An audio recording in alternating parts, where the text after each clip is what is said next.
కూటమి ప్రభుత్వం అధికారంలోకి వచ్చిన తర్వాత విశాఖలో భూములు ధారాళ దత్తంగా ఇస్తున్నారు.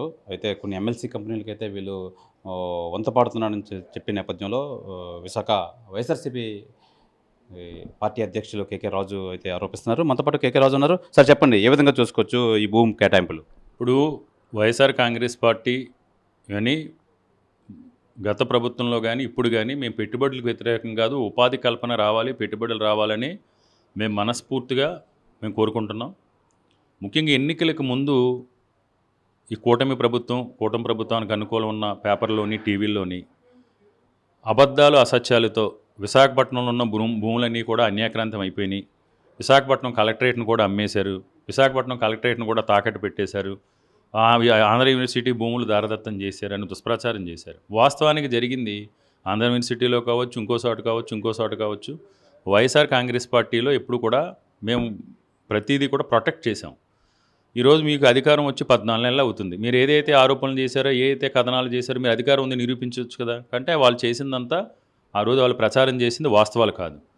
పైగా ఈరోజు మళ్ళీ ఎన్నికల్లో అధికారంలోకి వచ్చిన తర్వాత సంపద సృష్టిస్తానన్న ఈ ప్రభుత్వ పెద్దలు సంపద సృష్టించకపోగా ప్రజల ఆస్తిని, ప్రజల సంపదని మల్టీనేషనల్ కంపెనీలకి, పక్క రాష్ట్రాల్లో ఉన్న రియల్ ఎస్టేట్ కంపెనీలకి, పక్క విదేశాల్లో ఉన్న కొన్ని సంస్థలకి కారు చౌకగా దారదత్తం చేయటాన్ని మేము తీవ్రంగా ఖండిస్తున్నాం. ఎందుకంటే ఈరోజు లూలు సంస్థ అనేది మేజర్గా నేచర్ ఆఫ్ బిజినెస్ ఏంటంటే, లూలు అంటే ఒక హైపర్ మార్కెట్లో ఒక పెద్ద హైపర్ మార్కెట్. లూలు మాల్ అనేది హైపర్ మార్కెట్లో పెద్దది. అలాంటి 99 ఇయర్స్కి ఒక పీపీపీ మోడల్లో కనుక ఆ ల్యాండ్ని ప్రభుత్వం ఎవరికైనా డెవలప్మెంట్కి ఇచ్చినా, ప్రభుత్వం చేపట్టినా సుమారు ప్రభుత్వ ఖజానాకి 3,500 నుంచి 4,000 కోట్ల రూపాయల ఆదాయాన్ని, సంపదను సృష్టించగల ల్యాండ్ని దాన్ని ఈరోజు 99 ఇయర్స్కి ₹1.5 ₹2 లీజుకి ఇచ్చినట్టు దారదత్తం చేయడం అనేది చాలా అన్యాయం. దీని మీద విశాఖపట్నం ప్రజలందరూ కూడా చాలా ఆగ్రహంతో ఉన్నారు. ఎందుకంటే ఆ లొకేషన్ కూడా దానికి, ఎందుకంటే ఇవన్నీ స్మార్ట్ సిటీలో సెలెక్ట్ అయి ఉన్న ప్రాంతం, అదంతా ఆల్రెడీ కంజెస్టెడ్ అయిపోయి ఉంది. అలాంటి ప్రాంతంలో రేపొద్దుట అనుకూలంగా దీనికి కనీసం పార్కింగ్ కూడా అనుకూలం లేని ప్రాంతంలో ఈ హైపర్ మార్కెట్ని తీసుకొచ్చి ఆ ప్రాంత విలువైన భూములకు కట్టబెట్టడం అనేది చాలా అన్యాయం. అదే దాన్ని రుషికొండలోనో, మధురవాడలోనో ఎక్కడో చోట తీసుకొస్తే ఆ ప్రాంతం కూడా అభివృద్ధి చెందుతుంది. శ్రీకాకుళం నుంచి కానీ, విజయనగరం నుంచి కానీ, లేకపోతే ఇతర ప్రాంతాల నుంచి ఎవరైతే ఈ విశాఖపట్నానికి వచ్చే టూరిస్టులు కావచ్చు, లేకపోతే హైపర్ మార్కెట్కి వచ్చే వాళ్ళు కాబట్టి వాళ్ళందరూ కూడా అనుకూలంగా ఉన్నాం. ఎందుకంటే అప్కమింగ్ మాస్టర్ ప్లాన్ ఏరియా కాబట్టి పెద్ద పెద్ద రోడ్లు ఉంటాయి. ఇది కంజెస్టెడ్ ఏరియా. రెండోది, అదేవిధంగా ఎండాడ ప్రాంతంలో ఈరోజు ఏ రకంగా చూసుకున్నా ఎకరం 30 కోట్ల నుంచి 50 కోట్లు ఉంది. ఆ ప్రాంతంలో ఒక రియల్ ఎస్టేట్ కంపెనీకి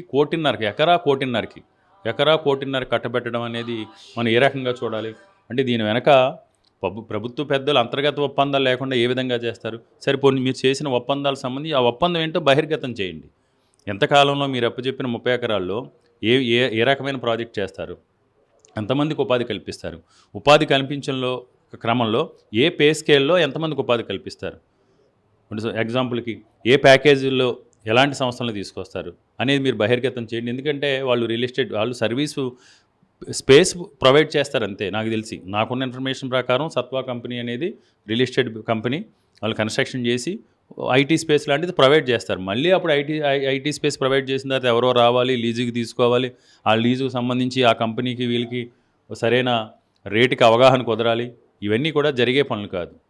అంటే మీరు ఈ ప్రాంతంలో మీరు ఏమనుకుంటున్నారు?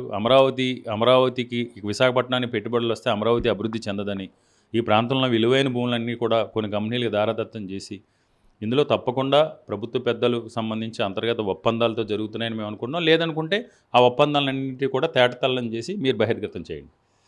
సార్, ఇప్పుడు ప్రధానంగా మనం చూసుకోవచ్చు, ఈ ఓవరాల్గా రాష్ట్రంలో అయితే కొంతమంది నాయకులకు కూడా ఈ భూములు ఇస్తున్న నేపథ్యంలో మీరు ఏ విధంగా? అది ఇక్కడనే కాదు, ఆ రోజు అంబేద్కర్ గారి స్మృతివనం కడితేనే, ఎందుకంటే రాజ్యాంగ స్ఫూర్తి ప్రదాత, భారతరత్న, భారతదేశ ముద్దు బిడ్డ.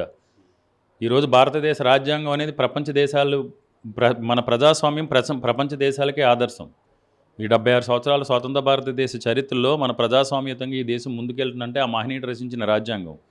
ఆ రాజ్యాంగ విలువలను కాపాడాలి, ఆ స్ఫూర్తిని భవిష్యత్ తరాలకు తెలియజేయాలనే ఉద్దేశంతో అంబేద్కర్ గారి స్మృతివనానికి విజయవాడ నడిబొడ్డును కడితే వేలాది కోట్ల రూపాయల భూమిని ఇలా మీరు చేశారని. మరి విజయవాడలో ఏం చేశారు? విజయవాడలో అద్భుతమైన వేలాది కోట్ల రూపాయల కమర్షియల్ ప్రాపర్టీని ఈరోజు లూలు మాల్కి ఇచ్చారు కదా.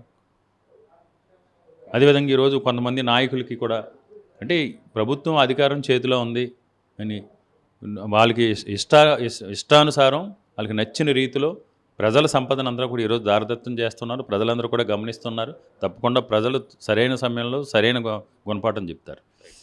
ఇది మనం చూసుకోవచ్చు. ప్రధానంగా ఈ కూటమి ప్రభుత్వం అయితే మట్టుకి ఎమ్మెల్సీ కంపెనీకి భూములు దారాదత్తం చేస్తుంది. తక్కువ కారు చౌక దారాదత్తం చేసి ఇందులో కూటమి నాయకులు కూడా హస్తం ఉంది. అలాగే కొంతమంది నాయకులు కూడా ఈ స్థలాలు అయితే ఇస్తున్నారు. ఈ నేపథ్యంలో ప్రజలంతా చూస్తూ ఉన్నారు. సరైన టైంలో ఈ కుటుంబ ప్రభుత్వానికి అయితే ప్రజలే బుద్ధి చెప్తారని చెప్తున్నారు విశాఖ వైఎస్ఆర్సీపీ అధ్యక్షుడు కేకే రాజు. కెమెరామెన్ ప్రసాద్తో శివరామకృష్ణ RTV విశాఖపట్నం నుంచి. తెలుగులో న్యూస్ కి ఫాస్టెస్ట్ యాప్ ఇప్పుడు టోటలీ న్యూ అవతార్లో జస్ట్ 5 seconds లో కంప్లీట్ న్యూస్. సోషల్ మీడియాలో ట్రెండ్స్ కి one stop solution. Live TV app voice search option తో ఇప్పుడే డౌన్లోడ్ చేయండి లేదా అప్డేట్ అయిపోండి. యాప్ లింక్ డిస్క్రిప్షన్ లో ఉంది.